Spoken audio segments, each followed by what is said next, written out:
မတွဲတဲ့နဲ့ယောက်ျား5မျိုးဒီဗီဒီယိုလေးမှာတော့ကိုယ့်အတွက်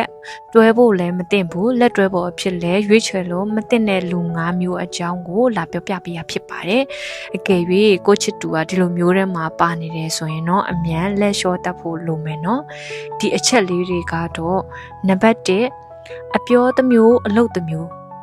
အဲ့လိုလူမျိုးတွေသူကအပြောကတော့အရန်ကောင်းတယ်ဒါပေမဲ့သူ့ရဲ့လုပ်ရက်တွေကတော့လုံးဝကွဲလွဲထွက်နေတာ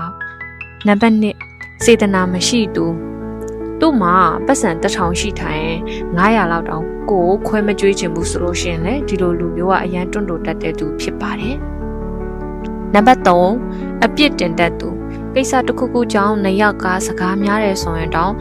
ကိုတောင်းပန်ပါတယ်ကိုအပြစ်ပါကိုမားတာပါဆိုပြီးဝန်ခံမဲ့အစားမင်းကြောင့်မင်းကဘာလို့ဒီလိုပြောတယ်လဲမင်းကဘာလို့ဒီလိုလုပ်တယ်လဲမင်းအဲ့လိုပဲထက်ခါတယ်လဲကိုအပြစ်ကိုပဲရှာကြံပြီးမှပြောနေရင်လေဒီလိုလူမျိုးကမတွဲသင့်ပါဘူးเนาะနံပါတ်4တဝင်းတူစိတ်များပြီးချုပ်ချယ်တတ်သူကိုဘာလို့ကိုအနာဂတ်မှာအဆင်မပြေနိုင်ပါဘူးဒီလိုလူမျိုးဆိုရှောင်ပါเนาะနံပါတ်5ကတော့အနာဂတ်ပန်းတိုင်းမရှိသူအားလုံးပဲတတာ